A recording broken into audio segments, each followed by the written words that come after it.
Okay, so welcome once again to another Foldeas session. This time we have Chris Alexander, whose website is starwarsorigami.com, and it's a perfect date for him to be here with us at his Foldeas session, because only 2 days ago it was May the 4th, Star Wars Day. So that was an awesome coincidence. So let me introduce him with the following information. Chris is living proof that you can accomplish anything, as long as you don't know it's impossible before you start. He's going to talk about his 12-year path of becoming an origami designer and getting published. So please, everyone, welcome Chris Alexander. Hey, hey. Okay, Chris, now it's your time. Okay, well, stage fright and all that. So I'll start with how I got started in origami. I was 4 years old. My mom would take my brother and sister and I to the library because that was our big day out. And she would pull books off the shelf and read them to us. One day she accidentally pulled a Japanese book off the shelf thinking it was a story, and it was an origami book with some basic stuff in it. One of them was that classic paper cup. It's 4 folds and hold water for a couple seconds. It's flat. And I was 4 years old, so I learned how to make it. And I would bring this thing to the dinner table, and I'd go, Mom, I made my own cup, so I want my juice in my own little cup. And she'd look at me and say, oh, sweetie, it's not going to work. It's just going to... And being 4 years old, I thought, I just didn't do a good enough job. So the next night, I made the same cup, but I tried to make it a little better and brought it to the table and said, but Mom, I made my own little, I want my... And she was like, no, sweetie, it's not, no. And this went on for about a week. And then she finally got sick of it. So she bought me another origami book so I would learn anything besides that stupid cup. So I've been doing it ever since, and that's a long time. Anyway, so that's how I got started. And of course, like most people, this is, of course, way before the internet, so I never met anybody else who did origami. And I would occasionally, be invited to schools and libraries, and I'd do a little one-on-one class. So I was teaching some 4th graders. Let me see, share screen. Forgive me, I'm not terribly good at this. I think it's this. Yeah, there we go. So obviously the idea, if you're going to be an origami artist, is you want to be rich and famous. There's only 3 steps. I was one day in my local, not that local, it was about a half-hour drive from here. Uh-oh, what am I doing? I can't. There we go. Oops, too many. I was teaching some 1st graders how to make a very simple penguin. And I'm driving home. This is 100% true. I'm driving home on the freeway, and it's a local freeway, so it's not too crowded. And I was thinking about the penguin and how much I thought it looked like a starship from the Star Wars galaxy. That's the penguin I taught. And this is a Star Wars B-wing starfighter. So you can see the resemblance. It's got the head, the long wings, a long, skinny, but body, and then the feet. And I thought, I could turn a penguin into I can make a Star Wars model. And I was so excited that as I'm literally driving down the freeway, I pull a piece of paper out and I'm folding it while I'm driving. And I made my very first model, my first original, and it was a Star Wars model. And again, I was so excited. You have no idea how thrilled I was that I was able to not only invent my first model, but do it while driving, which I don't recommend. I highly don't recommend folding while driving. I can't say that enough. Do not do it. But luckily for me, there is some actual video footage. So I took a frame of that moment of me creating my first model on the freeway. It wasn't, it didn't go so well. That's not true. There was, no, I got home, but I literally did it while driving. So I set myself a goal of creating an X-Wing, which is my favorite ship from Star Wars, by the end of the month. Now I have absolutely zero experience in creating my own models. I've always pulled at other people's models, and I would maybe take a Labrador dog and I'd change its head and say, "Ooh, I made a bulldog," but that's not really creating your own model. Some people argue it is, some people not, but you know what I mean. I wanted an X-Wing, and there was nothing like that. So about a month later, I actually did come up with my very first model that I'd set out to design, which was the X-Wing, and I was very excited. So it would have died right there, but I was visiting a friend, or a friend was actually visiting me, and we went to one of her friends' houses, and he is a property master here in Hollywood. So he's got some of the weirdest stuff in the house you've ever seen. And he is a Star Wars fan. So I'm like, "Oh, I got to show you this B-Wing I created." So I showed him the B-Wing, and he was like, "That's great. What else can you make?" I'm like, "Well, I can make this X-Wing," and folded him the X-Wing, and he loved that. He said, "What else?" I'm like, that's it. That's all I've got. And he said, "Well, you should write a book." And I said, I can't. I don't know how to write a book. I don't know how to design models. I don't know how to write. I don't know how to put them in diagrams. I can't do that. And he said, "Well," and I'll never forget this, he said, "Well, teach yourself."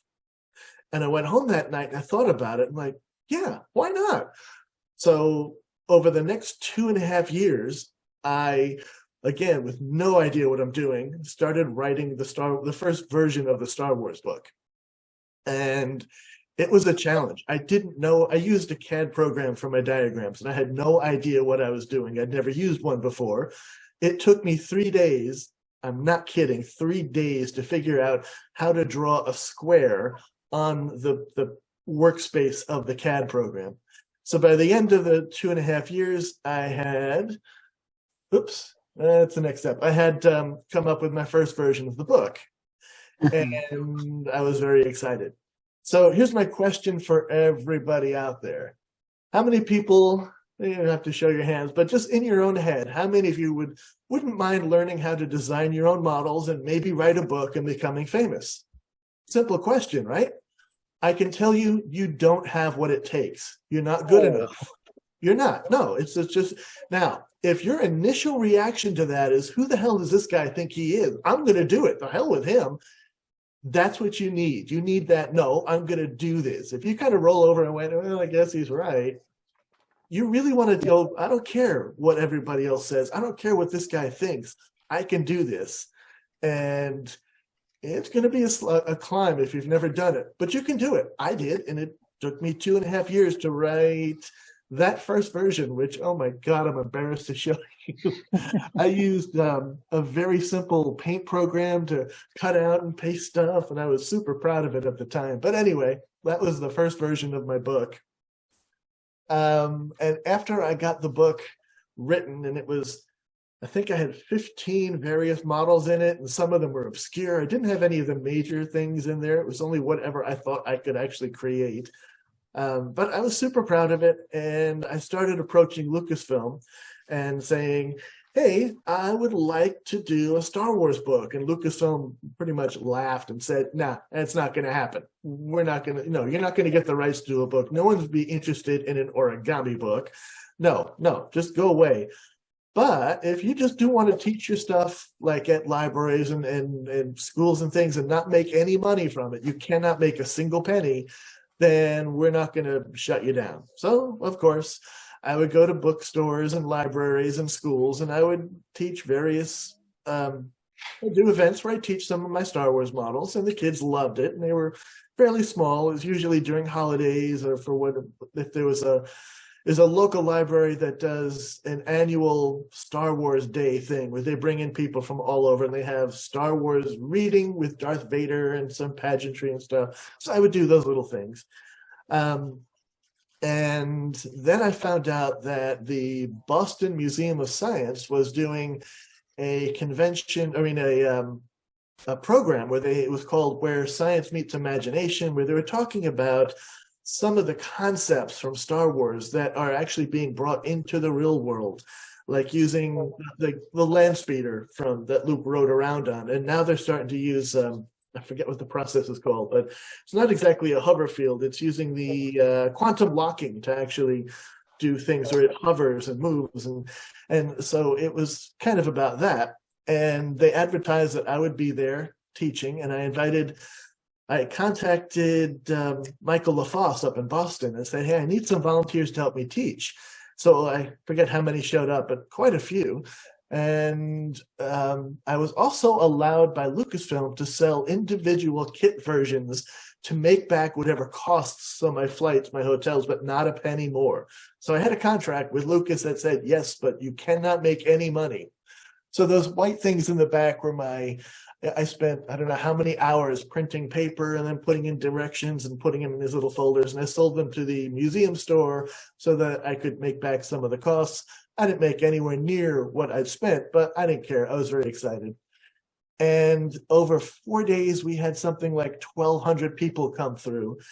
So learning how to make my models. And I don't know, yeah, can you see the mouse? These are my volunteers all around the outer edges, and people came through.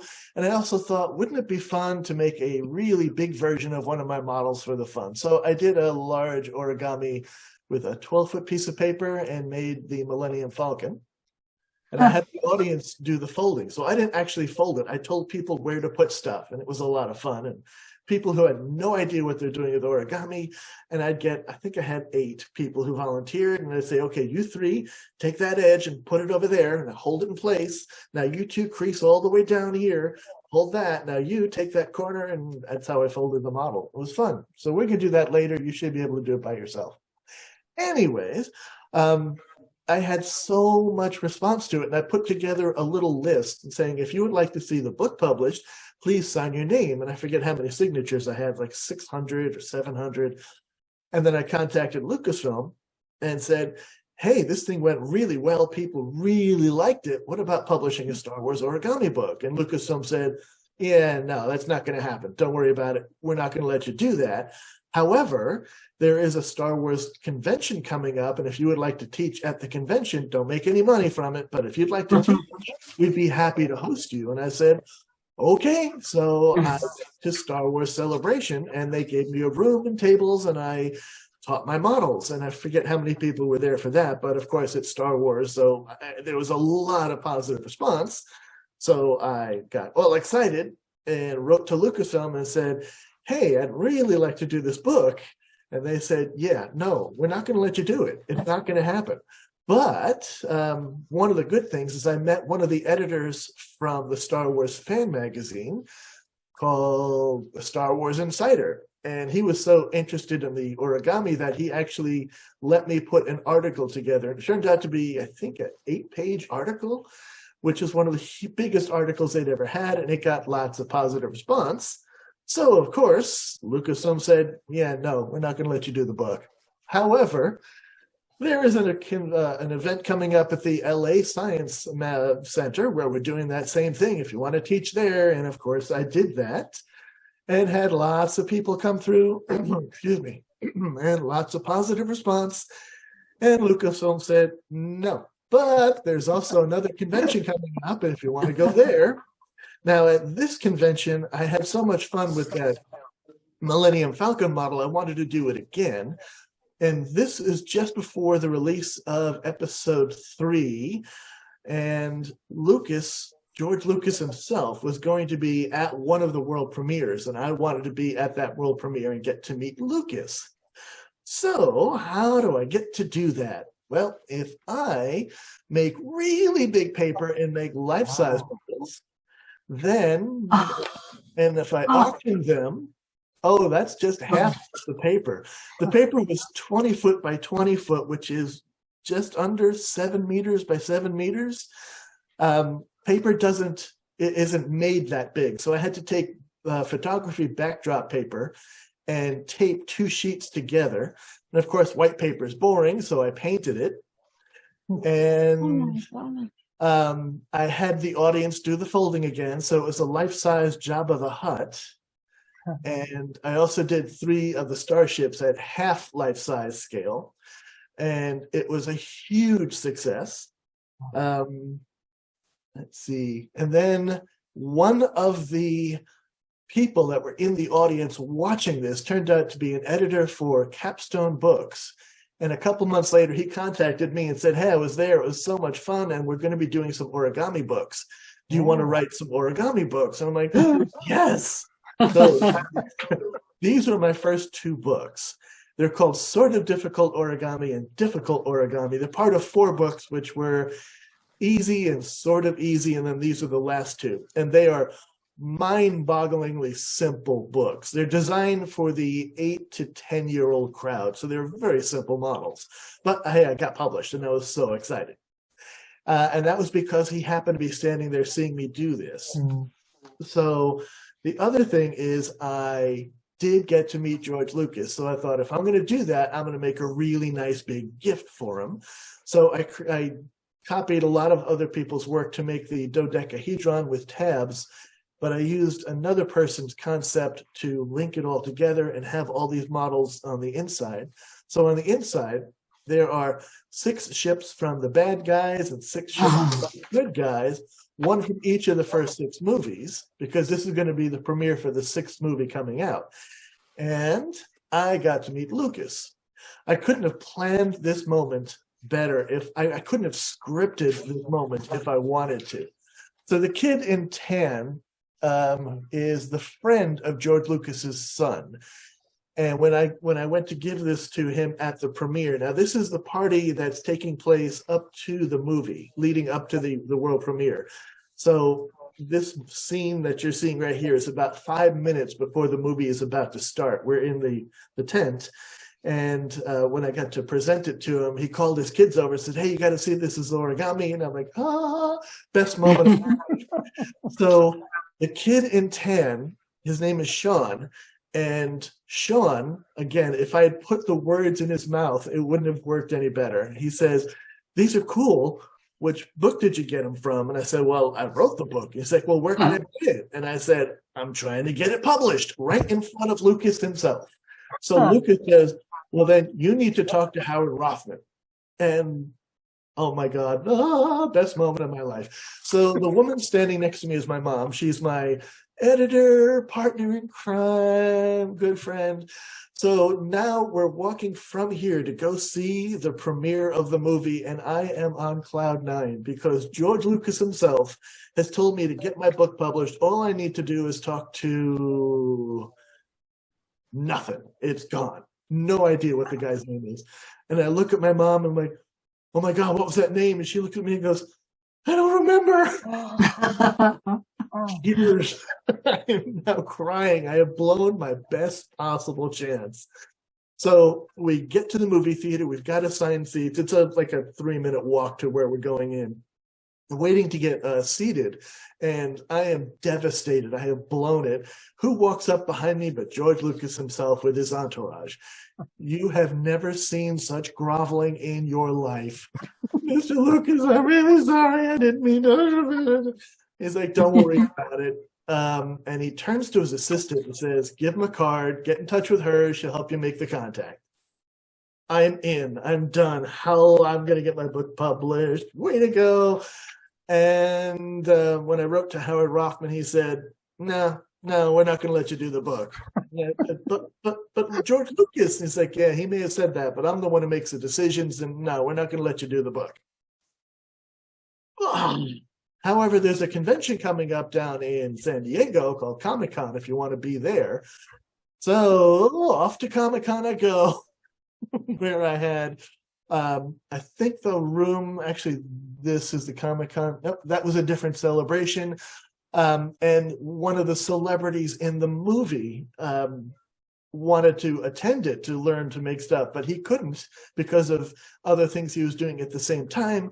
So he asked if I would do a private lesson for he and his kids before they fly back to Australia. So in the back, I'm making models with the celebrities, and that's him with his little thank you for the class. Then there was San Diego Comic-Con, where I had the line going out the door to get in for this. The crowds kept getting bigger and bigger, and every single time Lucasfilms would say, no, we're not going to let you do the book. This went on for about 10 years. Wow. Over the course of 10 years. And I got minor league famous among the Star Wars community as the origami guy. But Lucasfilm kept saying, no, we're not going to let you do the book. And then Tom Engelberger publishes a book called The Strange Case of Origami Yoda. It's not a how-to book. It's a chapter book about a kid in, I think it's 3rd grade, who keeps folding that little origami Yoda that he's holding up in the picture. It's a finger puppet, and the puppet gives really good advice to the other kids in his class. The kid himself is a dweeb and everybody hates him, but the puppet gives great advice. And now, is there mysterious stuff? Is there the Force? Is it just his kids playing it? It's a cute little book. And it became an international bestseller. It was off the charts. Now, I have no idea how he got his book published or what his path was. But right after his book started really getting attention, Lucasfilm was knocking on my door saying, "Hey, are you still interested in publishing a book?" And I said, "Let me think about it. Okay, let's do this."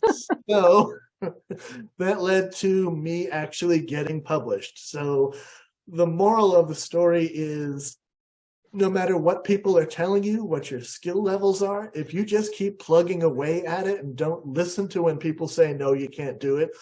Or if I had known, again, this took me 10 years, and it was another 2 years before the book actually got published, but 10 years before someone finally said, we want to publish your book. So if I had known back at the start it was going to take that long, I probably would have said, nah, I don't think I want to do this. Anyway, so persistence is the key to becoming an artist or becoming a publisher. And the models that I make these days after all these years of experience compared to the ones that were in that initial copy of the book, I'm embarrassed by them. But at the time, I was super proud of them. And I've gotten better. It's like anything else. The more you practice, the better you get. And I'm living proof of that. So step 2, persistence. Now, if you really want to get rich at becoming an origami artist, that I got nothing for, because I'm not going to be rich. But I am rich in my self-accomplishment. And whenever I show one of my models to somebody, the reward I get from that is what really makes me happy.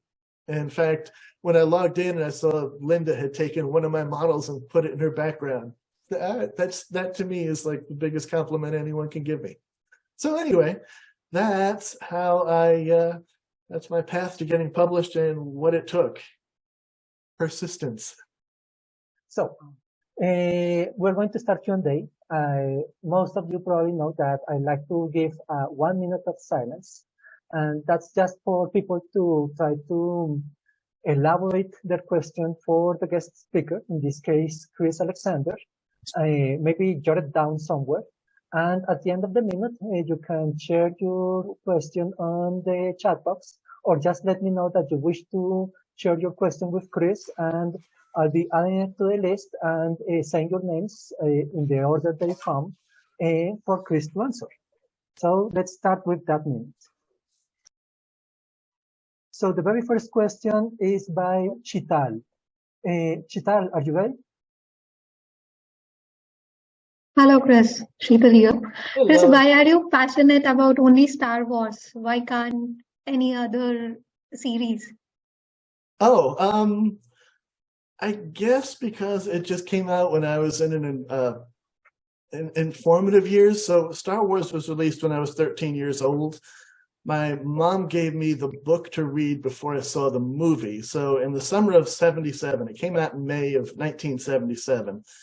I got the book, I think, in June. I read the book, and something about Luke Skywalker, and just I was inspired by him. And then we saw the movie a month later.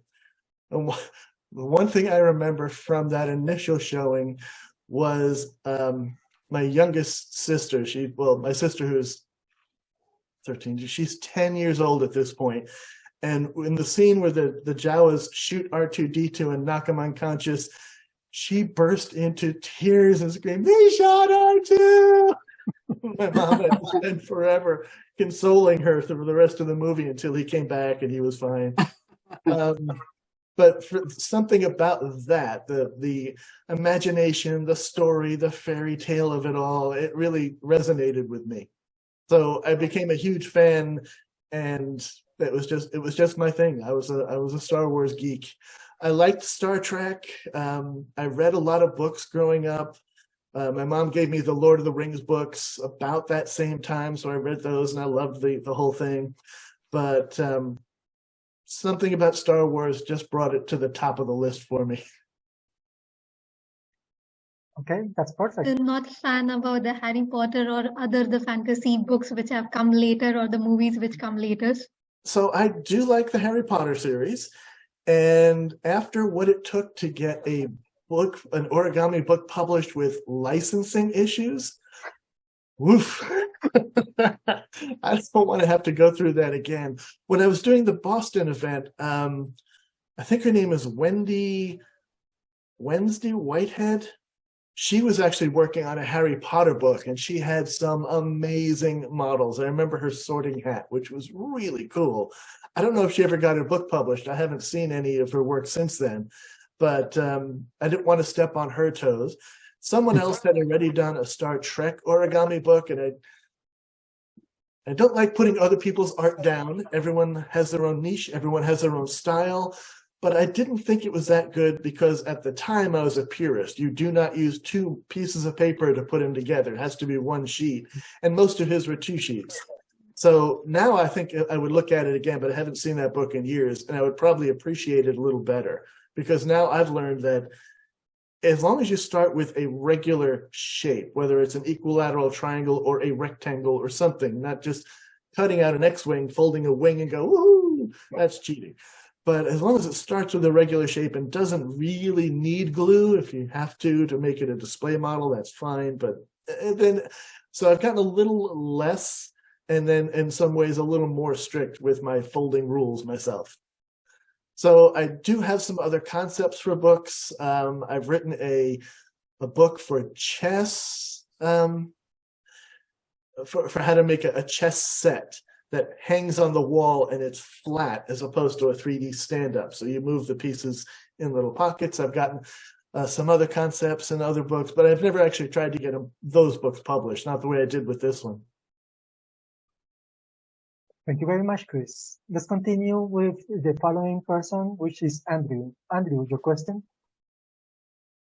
Yeah, thanks. You were talking right at the beginning about the first two models that you designed. I think probably just to go back to the point you were making earlier, the Star Wars, there are a lot more recognizable shapes. You know, Harry Potter, it's a lot of people. The Star Wars is lots of recognizable shapes. When you're working on the prototyping, you know, you go through a fair amount of prototyping and showing them to people to see if they can figure out what you're doing. Yes.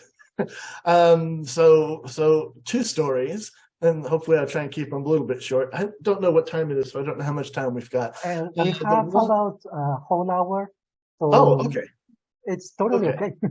All right. So one was one of my first attempts to make one of the ships from episode 3, which is way down the line from my initial starting, but it was called an ARC 170. And I came up with two versions of it. One that I thought looked more accurate, but was harder to make, and one that was a little easier to make, but not quite as accurate. It still looked like the ship, but not quite as accurate. So I showed these to a lot of my friends because I had my own personal favorite, and unanimously everyone went with the one that didn't quite look as good but was easier to make, and they didn't have to fold it. Mm-hmm. And it really kind of bothered me. I'm like, but that one looks better. And they all liked the other one, so that's the one I went with. So sometimes you have to actually get some input, because I found that help, and find people who give you the truth, not just your friends. So, oh, look, it's a ball. No, it's the Death Star. It's a crumpled up piece of paper. No, it's the Death Star. It sucks. All right, I'll start again. You have to have those in your corner as well.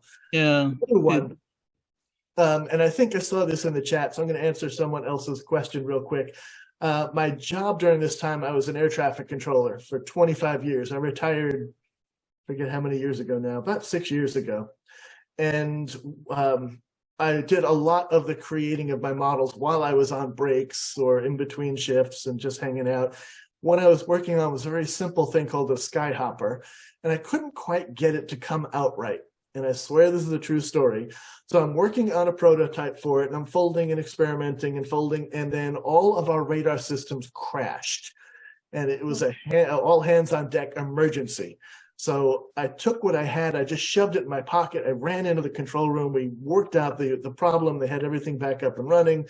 I went back on break, and when I reached into my pocket to pull the paper out of my pocket, somehow jamming it into my pocket with that little bit of a twist gave it the exact crease I needed to make this model. I am not making this up. I'm like, that's the answer. Yeah, well, it's the force. It's the force. It was the force. So some of them I don't have a folding technique. I've got some starting bases that everyone already knows, and I have a better concept now of I need some points and some flaps. There are people who design their models from the ground up and I just kind of experiment and keep playing around with until I find what I like. And once I start getting in the right direction, I'll try and improve a little bit here and there. That's my design process. And there are piles and piles of paper scattered throughout history that are failed attempts at stuff. One of the models that I invented after making that initial X-Wing, I was trying to make Jabba the Hutt. No, I wasn't, sorry. I was trying to make the X-Wing. And as I was making the X-Wing or trying to design this, I ended up with something that later worked as Jabba the Hutt, but failed for an X-Wing. So I was able to take that extra piece and turn it into the tail and the arms, and then make the heads with a failed X-Wing attempt. So I kept, and I still have a huge pile of some of my failed attempts in a box. So every so often I'll rummage through them and go, that might actually make this. How did I do that? And I worked from there. So that's kind of my process. And yeah, there is a lot of prototypes. I was also going to say that probably you've had a very good technique along the way of doing, lots and lots and lots of workshops. So you've had, a lot of people working on these things, and they all look at them and they give you feedback, and also you can see what works, what doesn't work. I'm sure in the case of workshops that I do, people's mistakes end up becoming hints for something new. So with the workshop thing, so one of the first models I always teach after the lightsaber, which is super simple, is Boba Fett's helmet. And the initial crease, here's a piece of paper. So let me use one that you can see. Green? That works. So the initial fold is to fold two edges up so that you have a gap in between them. Right. So I have a very origami technique of find the middle, then mark fold in half, then mark fold that, then mark fold that, then mark fold that, to get to where you're supposed to line it up. So we're doing the workshop, and I did the same workshop over 4 days of the Star Wars celebration. Day one, and I've got some of my friends who are assisting me. They're not origami people, but they can help me out, and I've shown them how to do this so they can help the audience. And Tom got fed up with me going, okay, now mark fold, now mark fold. And honestly, it doesn't really matter where you start, as long as you have a gap that's about that wide. So he kind of pushed me out of the way and says, or just do this and just do that. And I'm like, actually, that makes a lot of sense for this particular setting. So from now, I just say, put your finger in there and put your finger in it and fold it like that. Yeah, exactly. So I learned a lot of things, not just folding techniques, but how to present teaching to audiences and crowds and big crowds and small crowds. If it's a small crowd, I may show some of the steps. If it's a really big crowd, I know people are going to get hung up on things. I'll leave some of that completely out. Like today, we're going to do the Falcon. And when I initially do it, with big crowds, I leave out the radar dish because most people can't do it.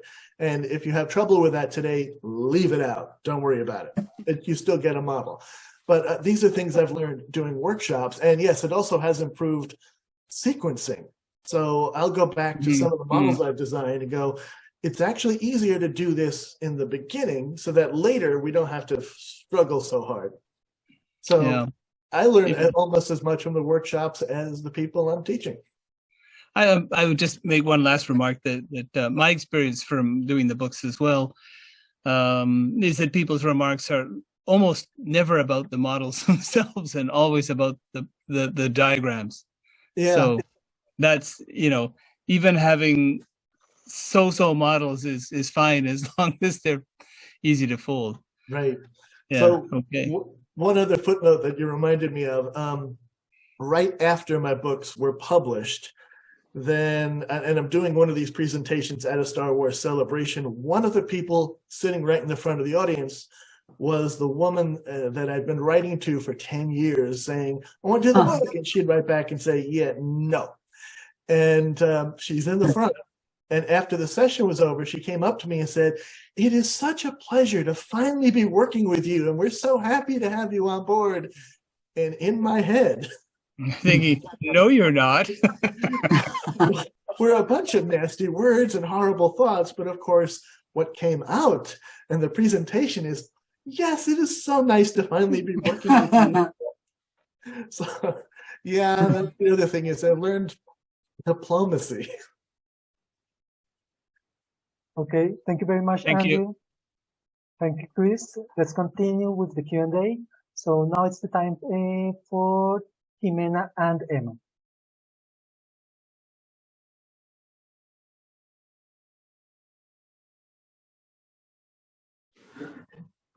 Hi, sorry. We wanted to know what other types of origami you like to do besides Star Wars and movies. So I personally prefer stuff that is representative. I love animals. I love one of my other career. After I retired, I became a scuba instructor. So I have an excuse to get into the water. I love scuba diving. So fish models and anything sea related, I love making. I personally like things that look like other things. There's abstract, which I will look at and go, that is amazing. I've seen some amazing abstract designs, but those aren't things I enjoy folding myself. Tessellations and Madonna Yoda makes some of the most amazing tessellations I've ever seen. I have no interest in making tessellations. Making them for me is boring. And just, I don't like making tessellations, but I do love looking at other people's works. But for me personally, I like the representative stuff. So if it's an animal or a car or a plane or a fish, those are my particular favorites to make. Most of my early books were Montreal books. So I've noticed through the years that his style is, I haven't copied his work, but I have the same sort of style. If you take a bunch of Montreal models and put them next to a bunch of, say, Robert Lang models, you can tell which is which. Yes. And the Lang models are amazing, but mine tend to be more in the Montreal category of representative. Okay, thank you very much. You're very welcome. Okay, continuing, Yaya, it's your moment. Just complimenting Alexander, Chris, because I thought was really nice. I had problem to come in today. So I was like waiting and seeing the paper. And I said, okay, I look the video while I'm waiting and doing things. So I did it. And I'm complimenting you for the video. Excellent. So right now here it is it's like 8 o'clock in the morning and I haven't had breakfast yet. So I'm actually going to go have breakfast and you can teach the folding now that you know how to do it. No, and I was like amazing because it was super perfect to understand the paper, the printed paper with the video was really perfect. Since I done already books also, origami books, so I know the difficulty it is to do that. So I was just complimenting you. That was great. I appreciate that. You're welcome. Thank you very much for the presentation. So it was really exciting. The part I saw, that was the last 10 minutes, sorry. It's okay. You're forgiven. Next time, however. Yeah. So the printed paper, that was also a result of me trying to get the books published as another one of my approaches. Every time I wrote to Lucasfilm, I had a different angle. So one of them I tried, well, instead of using 15 models that were all just kind of random. What if we do one book from each of the movies? And they're like, no, we're not going to let you do that. And then the next year I said, well, what if it's a thing that comes with custom paper? And I'd created paper, kind of what we're looking at, what you're looking at there. And they're like, yeah, no, it's not going to happen. But I've just been doing that ever since, because I do love the result of having the windows and the designs all in the right places. No, now, I will tell you, I am not an artist. I cannot draw to save my life. So when I did get these books published, I laid out the geometric parts. The cockpit has to be here and has to be this length, and these circles have to be here. And I submitted those to the publisher, who then got an artist to go over my stuff and actually make the art look so much better. So the paper you have right in front of you is the result of, I forgot his name. But anyway, he's the artist at Workman Publishing. So what I've done since then is, because his initial artwork, if you actually see the page in the book, is just covering the page.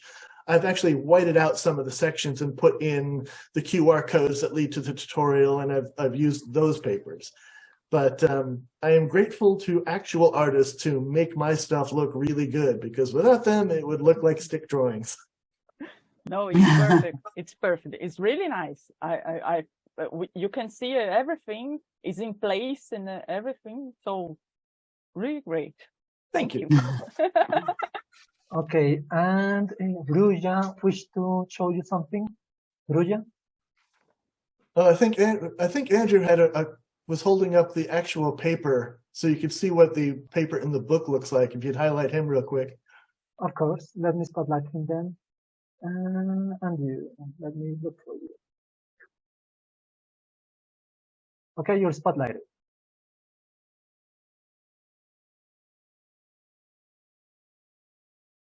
Andrew? Yeah, sorry, I had myself muted still. No, Chris was asking about the name of the artist, and what is it again? Phil. Yeah, Phil. Yeah, so Phil. Yes, Phil. I know he never did learn how to pronounce his name properly. Could you just flip to the back and show what an example of the paper looks like that comes in the book? Looks like most of the art in the paper was full page, and there were several problems with the book that I did not like. Like, for one, there's no reference to what that page goes to in the book. So unless you know that that's a Jawa, so there were some issues with that. If you really spread the book and almost break it in the spine, right in the crease where the pages come together, you can actually see the name of the paper. There was some issues. So I fixed that through the years. Oh, yeah, you're right. It's way down here in the. I'm not even going to be able to highlight it. Right. Can you see the name here? Wow. Yeah, just barely. So there were some issues with the first book. And one of them was hilarious. Was I got an email from a kid in Brazil about 3 years after the book was published, and he said, "You've got an error in your trivia." And I'm like, "Yeah, me make an error in trivia, right?" And I flip it open. So for you Star Wars people, here's the trivia question that was in the book, the initial word. They fixed it in the later editions, but it was, how old was Queen Amidala during the Battle of Endor? Was she 8, 10, 12, or 14 years old? And the correct answer, Hazel, you're laughing, so you know the answer? The answer is she'd been dead for 30 years.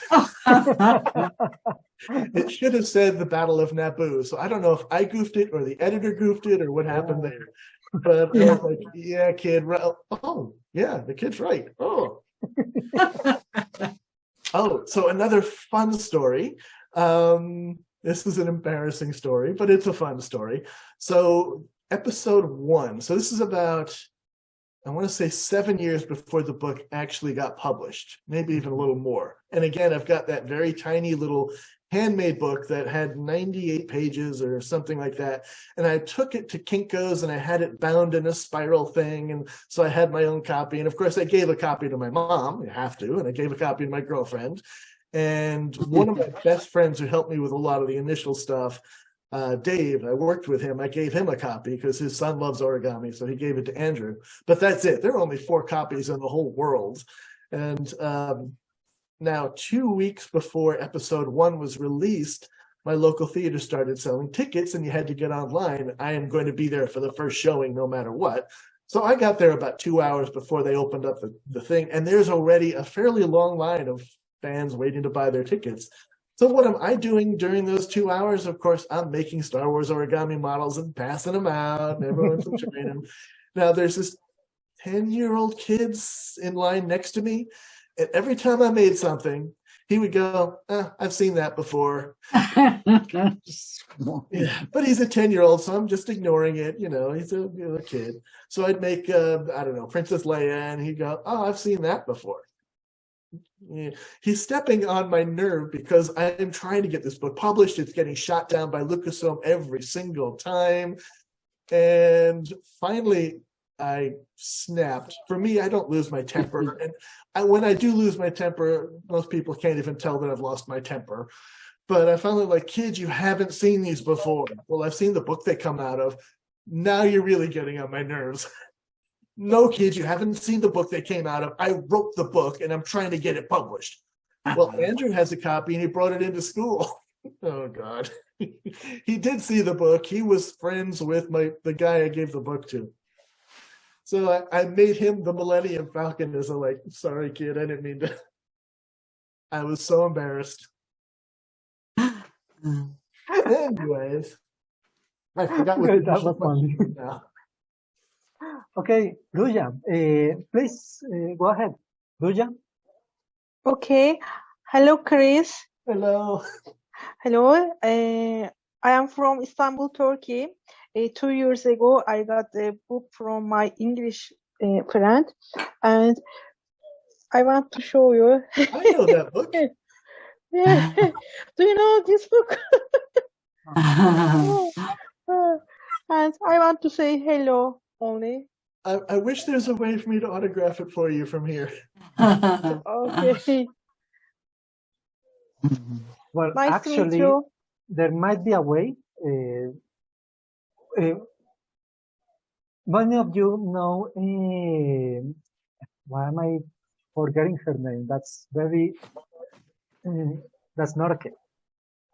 Many of you know Monica, who's living in France right now, Monica Kessler, and she has a copy of the book I edited, Practigami, and she asked for my signature as well. So what she proposed was that I wrote it on a paper, any paper, and scanned it, emailed it to her, and she printed it and added to the book. So maybe you could do something like that, Chris.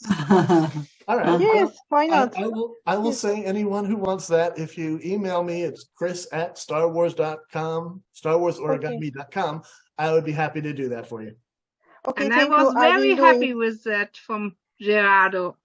Oh, Monica, you're And there. I got also another inscription for the book of mini origami from Gay Marigold. The same thing. She just like He I did. wrote me an email. So that was actually an excellent idea, Monica. Okay. Okay. Could you write his email address to chat box, please? Because I want to take his good wishes to me. Okay, thank you. Of course. Chris, why don't you do that? Do you have your keyboard close enough? Can you write on the chat box? My hands are tied up at the moment. Okay, I'll do it then. It's not a problem. 1 second. No, I got it. Or if you want to do it, go ahead. Okay, 1 second then. And she is shedding right now. There we go. So give me just everyone 1 second while I write it down on the chat box.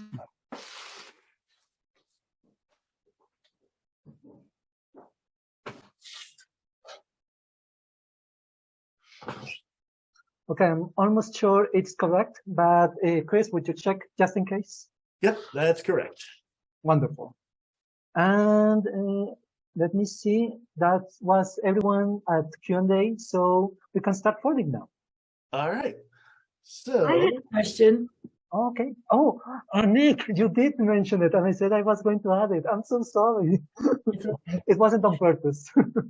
All right. My question, Chris, is after all submitting your book, there was no comment as to what you could do to improve it or to get it published one day. They just flatly just said no and nothing, no comments.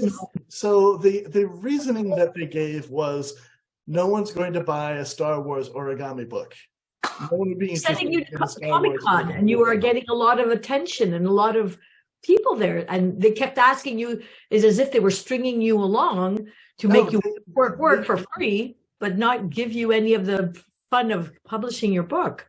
Right. The reason was because it'll be, I honestly have no idea what the logic is. So the way I understand it, you didn't. I did, but the answer I always got was because no one would want to buy a Star Wars origami book. That was the answer they kept coming back to. You have gotten a gonna fold it. At the Comic-Con, get people, would you buy a book on this stuff, and have them sign it and then submit it, say, look, these people say they would love to buy the book. Yeah, no, I had, even on my initial website, I had a thing saying, if you'd like to see the book, and I had thousands of signatures of people, and they just kept saying, no. And now you have no problem. Now, if you submit a third book or fourth book, they will do it without, or they give you a hard time again. Well, there's been some issues now because of a convoluted process that my book is no longer available. So what ended up happening, when I initially got the book published, Workman Publishing had published the book, had a contract with Lucasfilm to do Star Wars stuff. And that had nothing to do with Disney. They had a separate contract with Disney that said, if anyone ever purchases Workman, all of the Disney licenses are instantly terminated and they can reapply.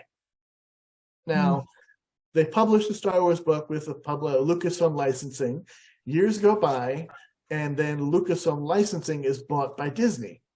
And then more years go by, and Workman is purchased by another company. Nothing changes. No people, no names, no nothing. But somewhere on a piece of paper is the fact that Workman was purchased, which instantly terminated all of the Disney licenses, which now include Star Wars. So from what I understand, Workman, it was on its 22nd, 23rd printing or something like that. And they had just put in another order for, I think, 20,000 more copies that had just gotten delivered to their warehouse. And Disney said, no, you cannot sell them. You can burn them. They are not allowed to be sold. You are not allowed to sell any more Star Wars models or any more Star Wars books. So I don't know where my book legally stands right now. I don't know if I have any rights to it. For all I know, Disney can go, well, we're just going to start publishing it. I don't know. I've got to find out. It's been 2 years, and I just haven't gotten around to contacting a lawyer and finding out what do I need to do, or maybe an agent or... Copyright is saying Lucasfilms, and I think the key here is that it's the license. Right. It's not the publishing the book, and it's not that people are going to buy it or not buy it. It's the license. It's the license. So that's the issue right now, and I just haven't gotten around to reaching out to whoever I'd have to reach out to start this process rolling. So right now, I'm just concentrating on making my Star Wars origami tutorials on YouTube. I put out 2 a month, and that's where it is. I think June 1st, I'm going to put out my 100th Star Wars origami model on YouTube. So it's been a process. I'm enjoying that, and I'm focusing on that at the moment. We'll see. Well, good luck. Good luck, and Thank you. It was so unfair. And especially not getting comments. My husband's a professor. He's constantly reviewing papers from other people, and he has to submit reasons why something is rejected or accepted. So that's in the, professor realm, not in the, reviews of literature. But anyway. I will say one thing they never said was, oh my God, your work sucks. What are you thinking? They never said that, which I'm glad.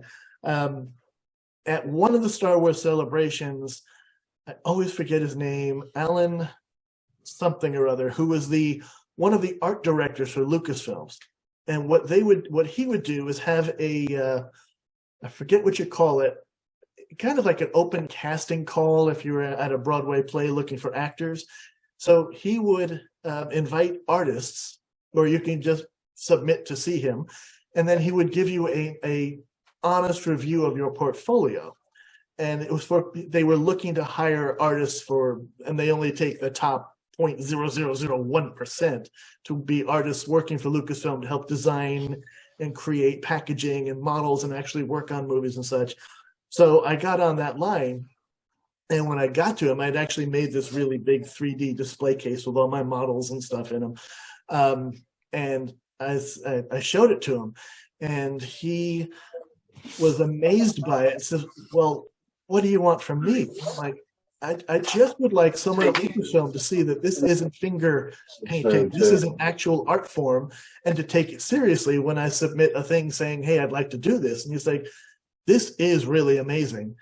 And that might also be part of why they finally came back to me and said, let's do the book.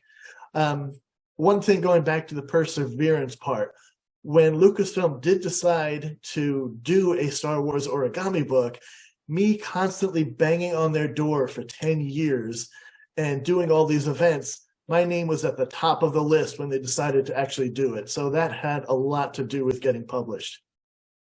They knew who you were. They had, they refused you enough times that they knew, okay, it's that guy again. Yeah, exactly. So I was the one that came to, as opposed to, say, John Montrell or Robert Lang or somebody else. So that helped a lot. It's unfortunate that they didn't give you some constructive criticism as to say, well, your drawings aren't good enough, or you've got an error here and there. Right. And there were too many corrections for us to deal with this, etc. But they just flatly just say, no, it just doesn't seem fair. But I guess that's the reality of that type of world. It's not the private or the what's the word? The teaching world, where when things go to review, academic. The academic world, where they have to submit, and they have to be positive. They can say, well, I don't accept this paper for a journal, but this needs to be corrected, this needs to be corrected, and then they resubmit it, and there's a hope that they might be published at that point. There's a cutoff, but they just slap you in the face. Yeah, my guess that well, besides the license thing, there's also the volume thing, and publisher would say, origami book sells 6, 8, 10,000 copies. It's doing well. For their merchandise, 6, 8, 10,000. It's dead in the water. Right. They're thinking, is this thing going to sell 500,000 copies? And if that's their standard, then they're not going to give out the license. Well, my husband published 2 books, and they did not make that many copies because they were academic books and they were for teaching at university, but they were published. So it's just to say. Well, as I say, they weren't doing it as publishers. They weren't thinking in the publisher's way. They were thinking in terms of merchandising. So. Yeah. Anyway, that's my guess. It's a new world. That's something that you're putting our eyes to, and we feel very sorry for you, Chris. You really went through a lot of hoops. I did, but it was worth it. So if you look back on it now in a positive light, now that it's over, but I mean, it sounds like 10 years was a nightmare, and a big disappointment for something so big, because it's quite a lot of work. And like I said, had I known it was going to take 10 years, it might not have happened. So not knowing that something is impossible prior to starting has a lot to do with being able to do something. Well, congratulations for sticking it out. You've got a lot of persistence. That's the right word. Persistence or stupidity? It's one of the other. Not stupidity. It was important to you, so it was important, and it's great for the kids. I mean, it's fabulous. Congratulations. Let's go on. There was one last question added afterwards. Now, Santosh is unable to use his microphone, so I will be reading from the chat box. Let me see. So this is a quote. I have been a fan of his diagrams since I have been folding Star Wars origami. What diagramming software did you use for your books? Macromedia Freehand? Thank you. So what do I use to diagram the books? Is that what he means? For the origami diagrams. So I use TurboCAD, and at a recent creators convention, I was giving a talk on how to create diagrams, not so much you should use, because you can use a bunch of different art programs. And that was another trial and error thing. I got contacted by Robert Lang when I'd asked him a question, and he says, "Stop calling that the bird base. It's called a preliminary base." I'm like, oh, okay. And, using the wrong type of lines or learning how to sequence. So actually creating diagrams and actually making the diagrams will actually help you become a better designer if that's your goal, because it's easy to say, okay, just do that. But then explaining it to somebody, especially in a book format where you can't talk to them, you really need to go, okay, I need to break that down into 4 separate steps. And that actually helps a lot with the whole design process. I know that I shouldn't skip over this. I need to spell this out a little bit better, or there's got to be a better way to fold this particular point. And yeah, anyway, so I use TurboCAD myself. And apparently it's not a very popular thing for making them. I got not yelled at, but a lot of people gave me better suggestions I should use, but I've gotten good at it, so I'm just going to stick with it. That's good. It's your style. Okay, so I believe this is a perfect moment for recording. We have about 30 minutes. Okay, Chris? Okay, so I will switch to my camera. And can everyone see that? Yeah, it's visible. All right. Oh, I have to spotlight you. Just one very quick second. There we go, your spotlight. All right, and next question is, can you hear me okay from here? Yes, yes, we can. All right, so we're gonna make the Millennium Falcon. And okay, cool. I got the camera set up the right way. I'm going to use a piece of 10-inch paper. I just use large paper when I'm teaching so that I can show the details. It's a little easier than using the smaller ones when they get into the fiddly parts. If you printed out the custom paper, the initial steps, as long as you know that that's the colored side and that's the not colored side, the white side, the initial folds are, it doesn't matter which orientation you use, as long as you have the color side up. When we get to certain steps that are required, I'll use a reference to help you with that, but I'm going to be using this. So we're going to start with a preliminary base with the color on the outside. So I'll take you through the steps on that. If I'm going too fast, please let me know. And then I'll get that to work. So I start my preliminaries with the side to side, and I've just seen a video Robert Lang did where he doesn't do this. He starts with the diagonals, and then I just find it easier this way. And he talked about how other people do it different ways, and he wanted people to start using his method. I'd say use whichever method works for you. So side to side. And then I turn it over and I do color side up, corner to corner, and then collapse into a preliminary base. I'll get that far and then I'll wait for people to catch up.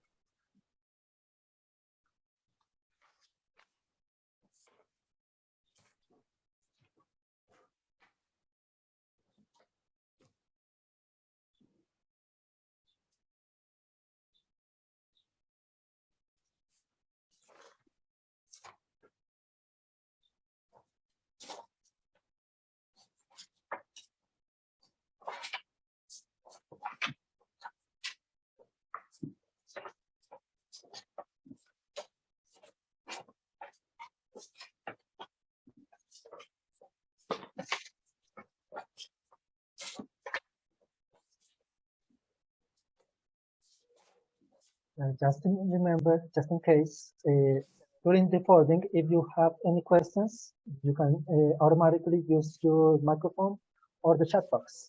There's no problem at all. And I'm sure Chris won't bite. Chris would what? Won't bite. Oh, what? Maybe. I don't know. I think people should be able to keep up with me. I'm a perfectionist. We have to do this the right way. All right. So I'm assuming everyone's ready to go on. I can't tell if anyone's stuck. So I'm going to assume everyone's got a preliminary by now. We're going to continue with the bird base. So we're going to do that.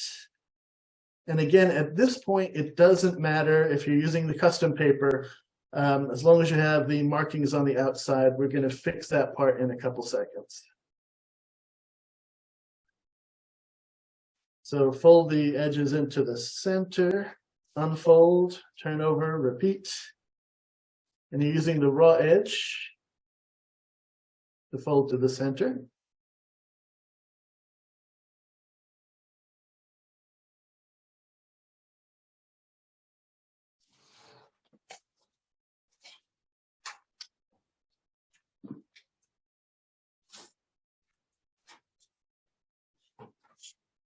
And then after you've done that, again, there's different ways to make the bird base. Some people just stretch it from here.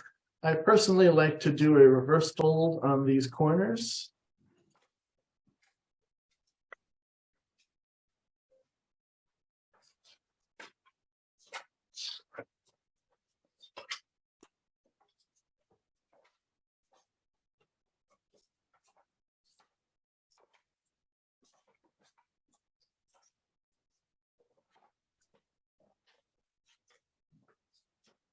And then once I've got those, then I will stretch out the point. So you want to stretch out all 4 points. 1 and 2. And then unfold, do the book fold, front and back, and then stretch out those points as well so you have the reference later.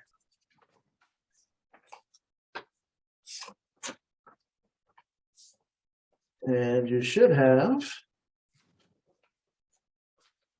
something like that without the sync, which we'll do in a little bit. So we do have a request to go a bit slower, okay? Okay, I'm going to pause here to make sure everyone gets to the bird-based part. Francine, let me know in the chat box when you're ready.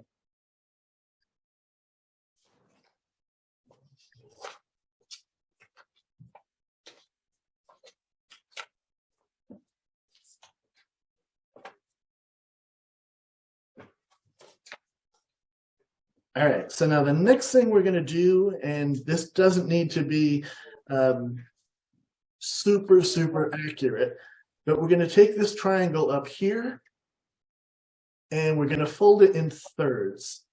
So take the point, fold it down a bit, take the point, fold it back up again.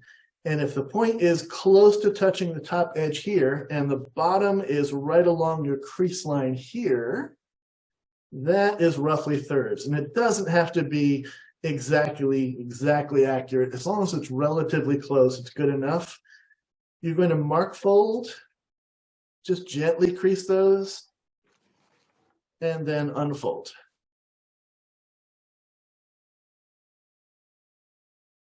Oh, I was going to get a special pointer on that, so I can give me 1 second. Okay. The actual Millennium Falcon had a few modifications. A few, yes.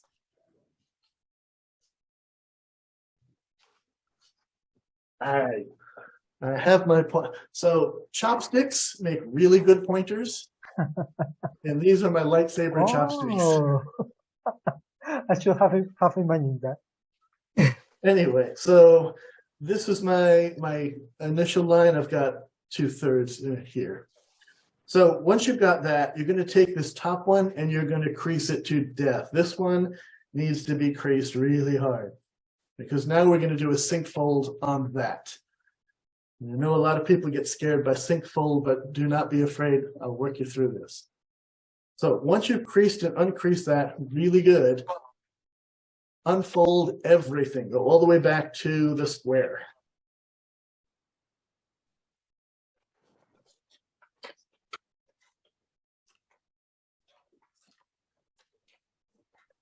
Now we have that square in the middle that we just did the creases on.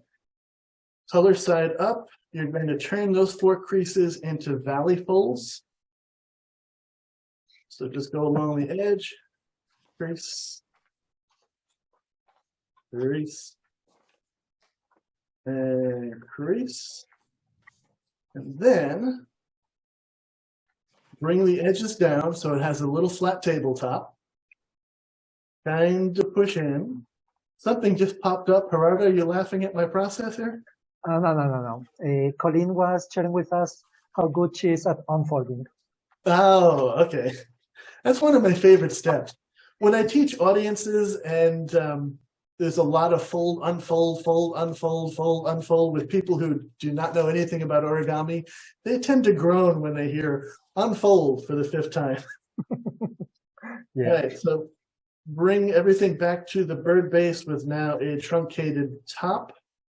And if you're using the custom paper, I've printed on here this side up in step 8, this side down in step 8, and that's where we are right now. So make sure you have your model this way. If you need to, you might have to do a book folds to get to that point. Some people call it minor miracle. I'm not a big fan of that name, but they call that step minor miracle.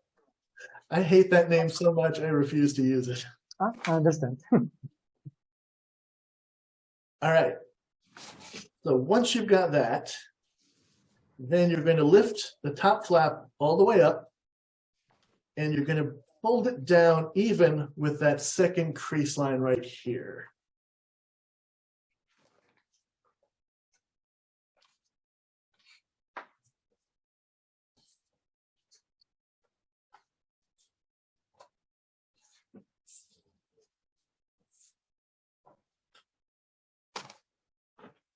And once you've done that, we're going to unfold. So just unfold that.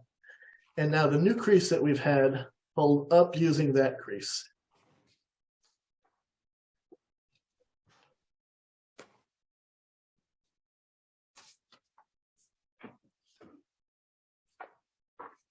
So turn the model over, and on this flap, and you should have 2 legs left in the back. Take this up, take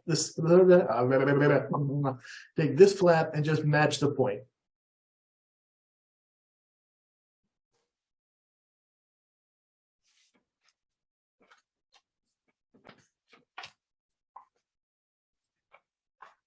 Got it. All right. Now, underneath here, you've got the sunk edge right here.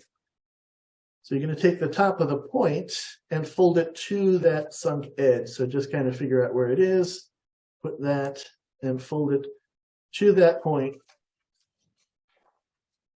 right here. Turn it over and just match this one as well. Okay, to the folded edge of the sink underneath, right? So the tip goes right to the sunken edge right there. Okay.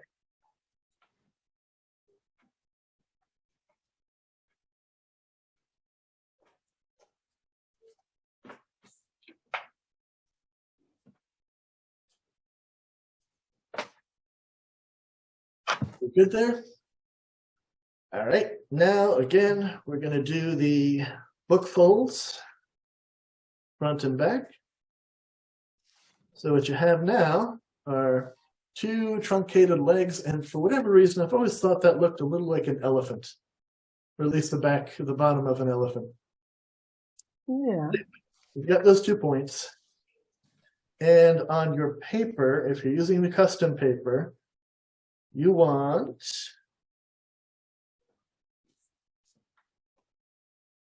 this flap to be up. So you're going to have this black bar down here.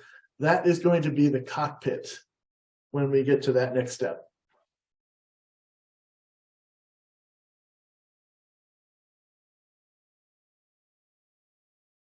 So once you've got that, you're going to spread these 2 flaps open a little bit.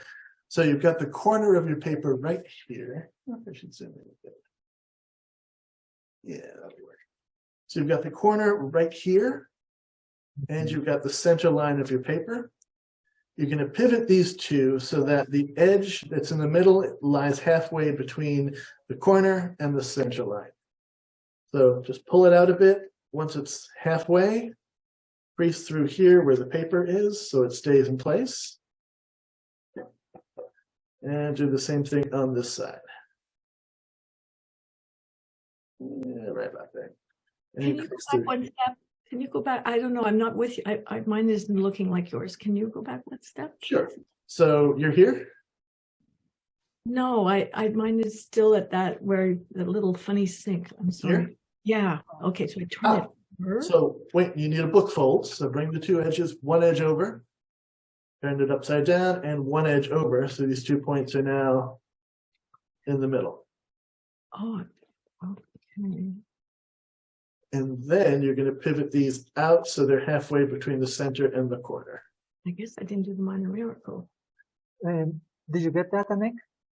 I'm okay. Hang on. I'm trying to catch it. Yeah, I wasn't looking at the right time, I guess.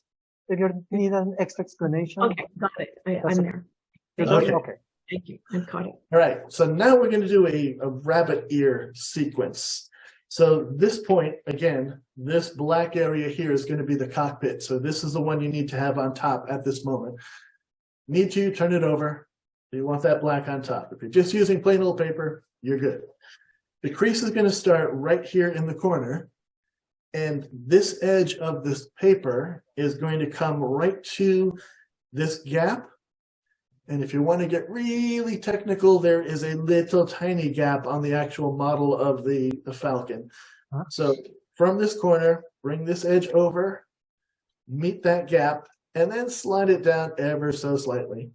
Make sure your crease is starting right here in the corner and right there, and then crease straight across.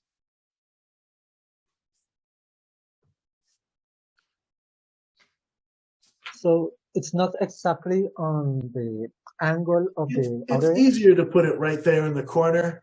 If you want to get really perfectionist and make it the model that they use in the movies, there's a little gap right there, but don't worry about it. Just put it right there in the corner.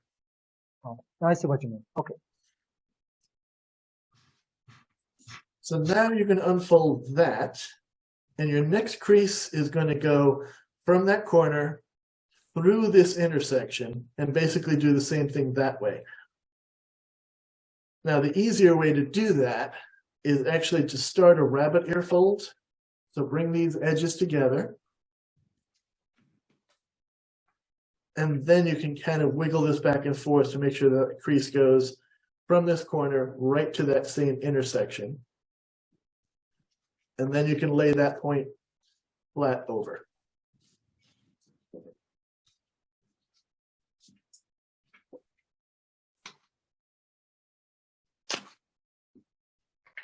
Does anyone need me to repeat that step? I think I do. Would you please? We're good? Hey, Chris, I mentioned I actually do need help. Would you please do that step one more time? Sure. So I'm assuming everyone's got this first section here. Mm-hmm. So if you bring your point straight up and start to make a rabbit ear fold. So pinch from the bottom and bring the two edges together and stand it upright. And now you can wiggle your paper back and forth here until the crease starts here in the corner and runs right to the intersection where the edge meets the center line. Then you can crease that, and now you've got your rabbit ear, and then fold that point off to the right.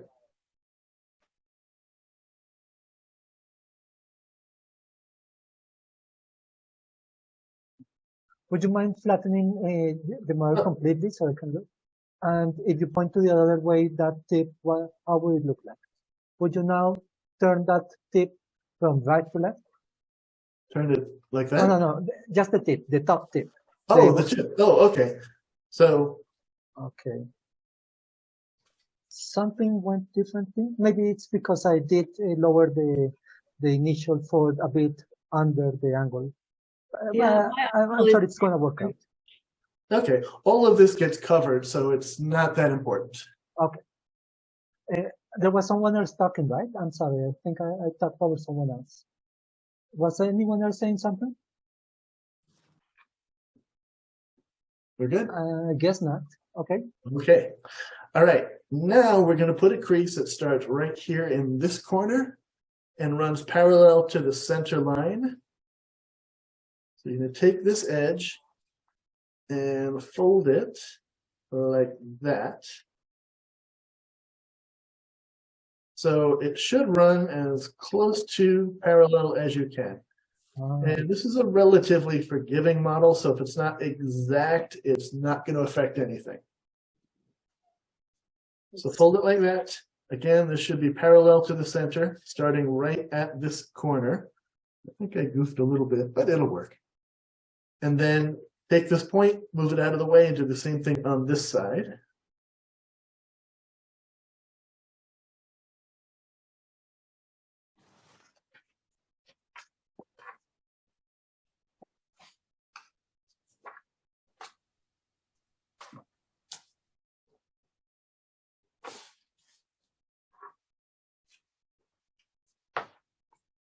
So repeating that process. So starting on the left side, right where this edge meets this edge, right at that intersection. Oh, one step before. Which step are we talking about? The making this flap? Yes. Okay. So going back to here.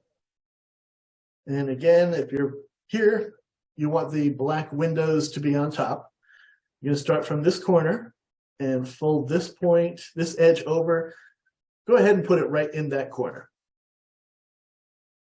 And once you've got that there, you can either go back and do the same thing on this side. And I find when I do that, these don't perfectly line up.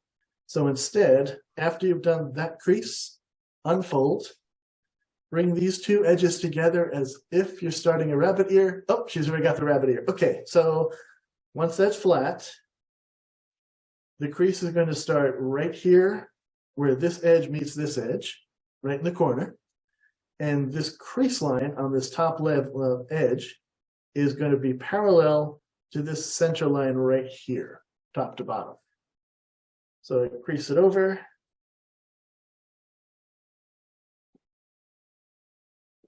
And my crease right here should be parallel to here.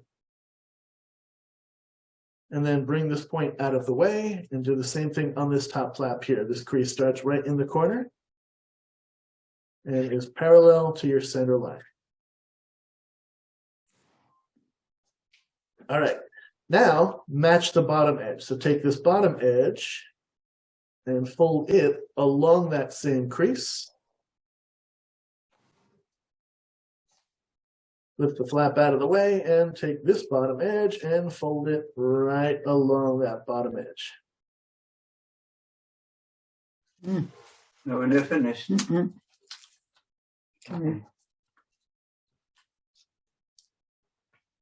It's getting a bit thick. Now, lift the top edge so this goes into the center and is hidden away on each side. And then take this flap that you first folded and flip it around so it also goes to the inside. So now they're both hidden away.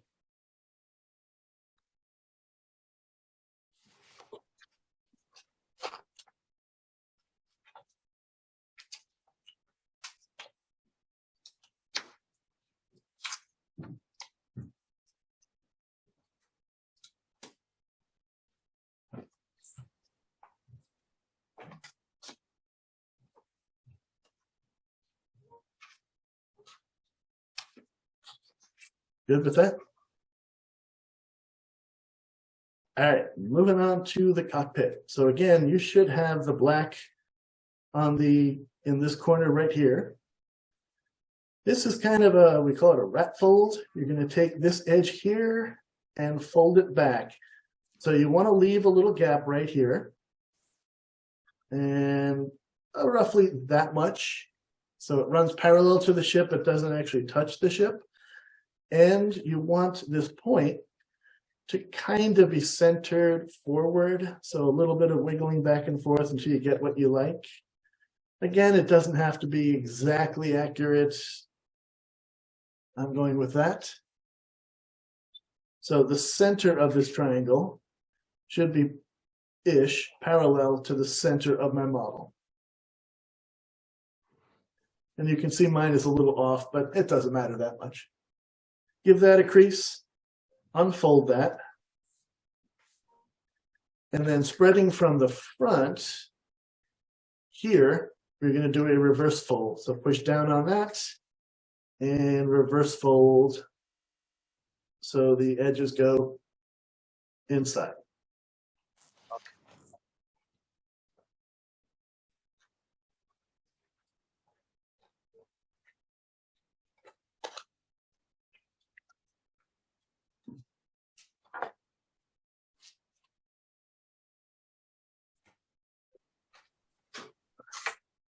The next crease, we're going to take the point, zoom in a bit.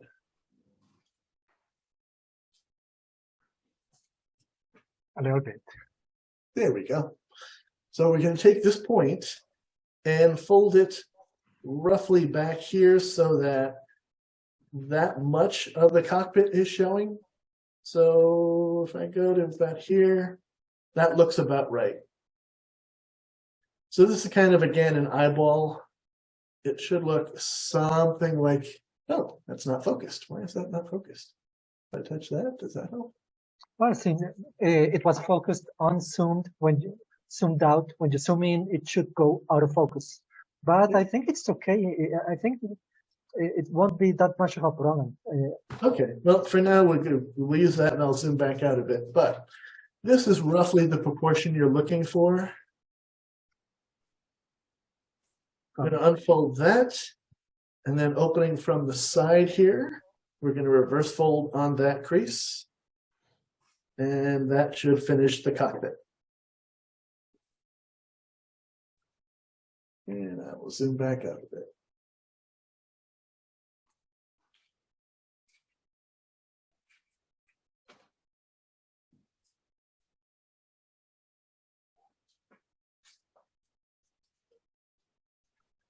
All right, has everyone got the cockpit finished? Cool. These 2 points here get in the way for a later step, so I'm just going to fold them up like that to get them out of the way.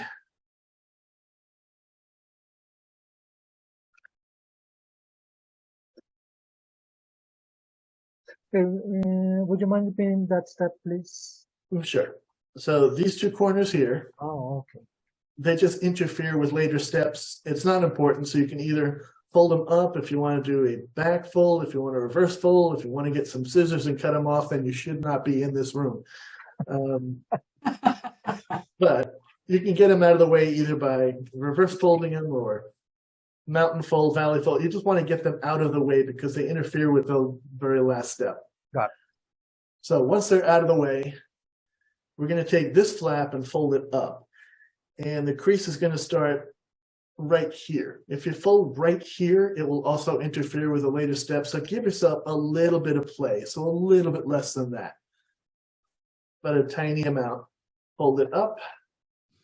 And you want to keep that centered. So use this center crease and line it up with this center crease here. So in the back, you can see they're lined up. Give yourself a little tiny bit of room to play with and then crease that. Like so. Can you go back 2 steps, maybe, please? 2 steps. Where are we going back to? Yeah, there. All right, so my crease, if you can see it from here, I've left just the tiniest little gap between here and this point. Because one of the last things we're going to do is make reverse folds to round this out. And if it's right in here, it kind of fudges up some stuff. Yeah. Okay. And that gets folded right down that center. So you've got that. Now, if you just want to make the basic version of the ship, and not make the cockpit. The cockpit is a little more advanced. What you'll do at this point is, and this is only for making the basic version. You mean the satellite dish, don't you? What's that? The cockpit or the satellite dish? For the satellite dish. If you want to make the very basic, easy version, we're going to eliminate the satellite dish and not use it at all. So you're going to take this flap right here, fold it even with this edge in the back.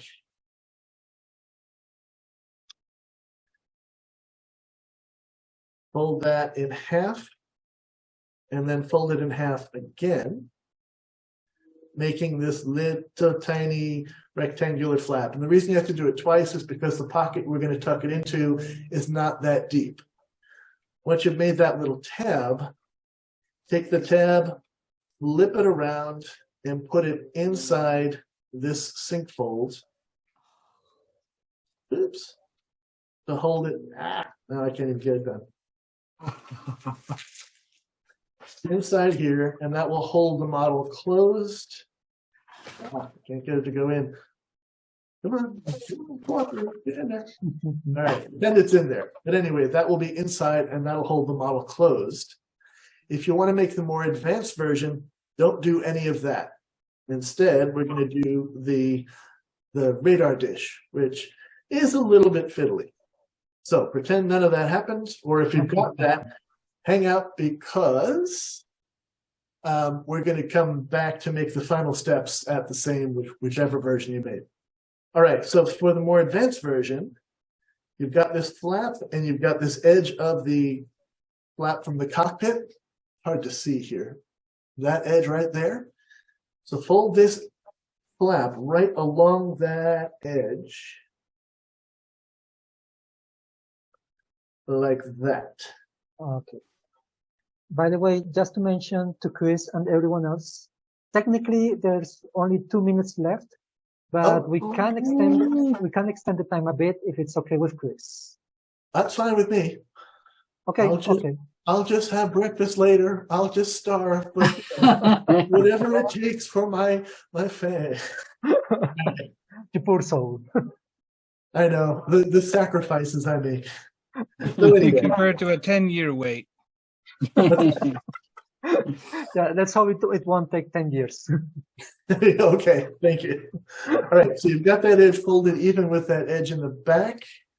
Now we're going to take this point and put it in this circular area right here.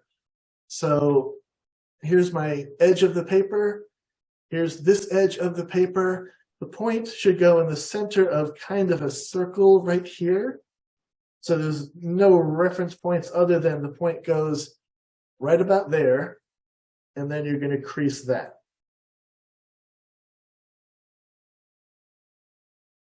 Can you see that clearly with the camera? I can't tell. Yeah.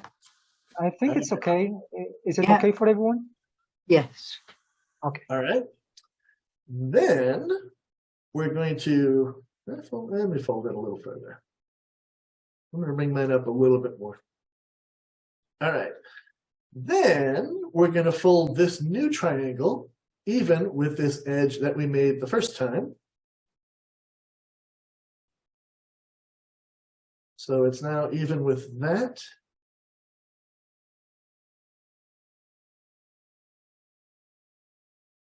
So you should have like 3 or 4 layers right here, all along the edge that goes out to the edge of the cockpit.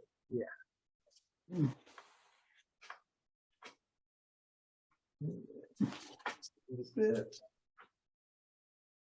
All right. Now we're going to take this point and fold it to the edge of the raw edge of the paper. It's also going to meet this edge right here. So this point goes right to that. You really love that edge. The edge is a popular edge. Now we're going to end up doing a reverse fold on that crease. So make sure that's a good crease. And then unfold all of the layers so we can get to that little flap.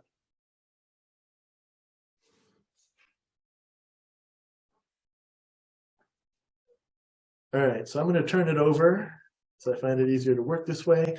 Now here is that little edge that I just made. You're going to spread open the paper and sink that little corner.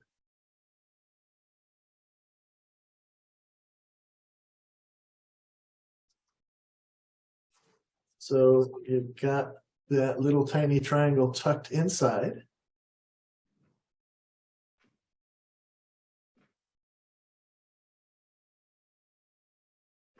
And once you've got that, you're going to spread these two triangular edges open.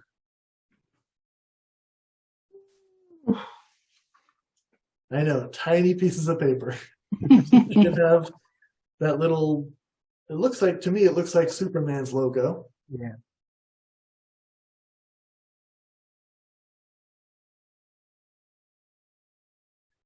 And you're going to take the bottom point and fold it straight up so it goes from corner to corner. And you're going to have the white side of the paper exposed. And you should end up with kind of a diamond.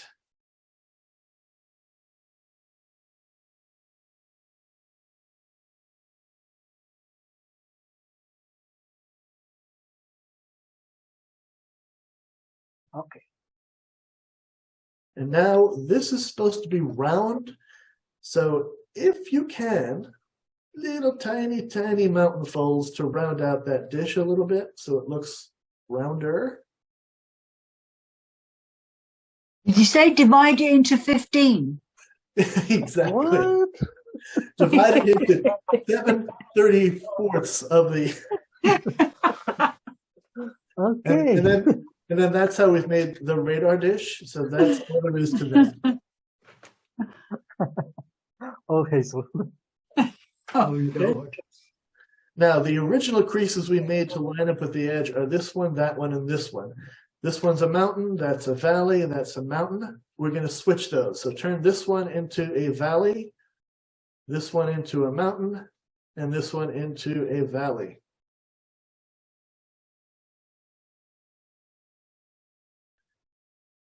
And we're going to tuck all of those layers underneath the cockpit edge. So take all of those and fold them inside. And when you're done, you should have that little round dish sitting here in the corner.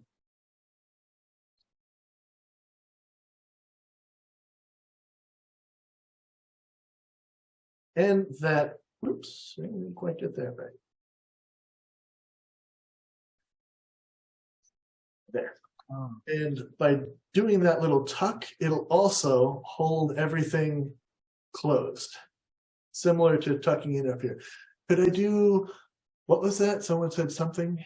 yeah, where did you tuck inside all that paper? Ah, okay. Exactly where? And I think I saw, and Nick was leaving. And Nick, I will see you hopefully on Wednesday. Take care. So we originally had these creases that were lined up with this edge. So basically you're going to reverse, you're going to change the direction. So instead of this area sitting on top of the model, we're going to flip it around so it sits underneath that flap and holds everything in place.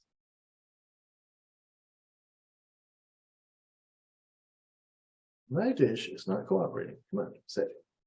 There we go. Does that make more sense? I hope.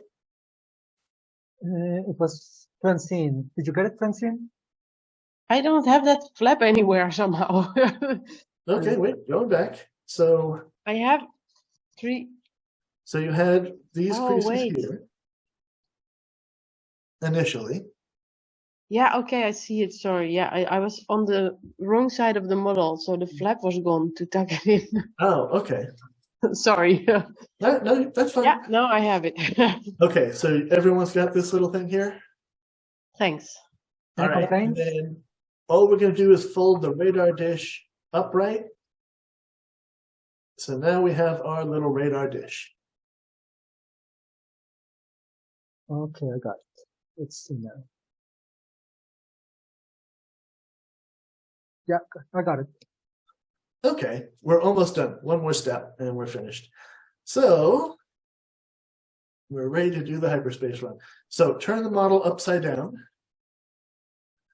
Because of the colors you chose, it kind of looks to me like the Android logo, the little robot of Android cell phones. Oh, I see what you're saying. Yeah, it does a little. And again, for people who want to design, this is how I used to make my own models. I go, that kind of looks like that. So I'll just add one little crease and I can call it that. There was a lot of that in the early days. I did lots of that. All right, so turning it over, you have these edges right here. So you've got 1, 2, 3, 4, 5 edges of a octagon. We want to finish the octagon to make this a kind of a circle. So look at these 2 corners down here, and I'm going to put a little valley fold so that this now becomes round. And then unfold and reverse fold on those corners. And that's why you left that little gap here when you folded this over, because the paper tends to break if you don't. Oh.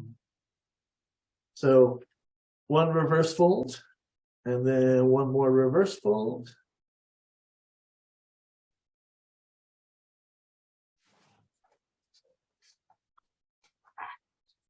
And that is the Millennium Falcon. Yay! I can see what you mean, that your style is closer to John Montreal's. Yeah. I like that. It's a very good balance between details and complexity. I've tried through the years to make it more accurate, and then it just gets into, I personally don't like spending hours and hours and hours to make something that, and that's just my style. I've seen people make those absolutely amazing, amazing models where you see each little plate of the armor or the horns and the swords have texture, and I just don't have that design in me. I like them kind of along this level of complexity. I understand. Okay, that was All right. beautiful. Thank you very I'm much, Chris. switching cameras.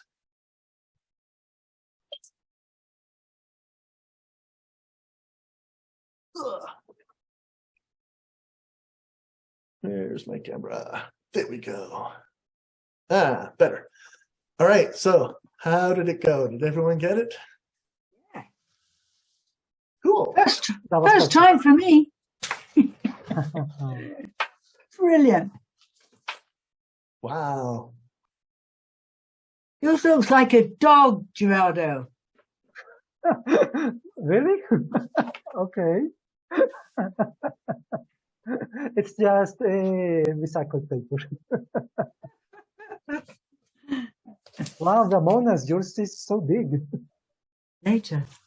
Yes. Ramona, can I spotlight you? Okay, 1 second then. Nice. Wow. Nice. Was that a print? Did you print that? Yeah. Yeah, I printed the Wow. It's really lovely. only this part was a bit, it's because it's normal paper, so it breaks easily. Yeah. Good. But oh well. Okay, so let's move on in that case. This is basically the end of today's session. Thank you very much, Chris, for your help. It was very fun, very funny, and so enjoyable. Funny? My life story is funny to you? Yeah, I know. It looks like I have a very dark kind of humor. You made it very fun. Thank you, everybody, for putting up with me and folding, and I'm glad to see everyone had fun with it. So everyone, please say thank you to Chris. Thanks, Chris. Thanks. Thanks a lot, Chris. You don't want to come next weekend to Berlin to our German convention? I will see what I can do.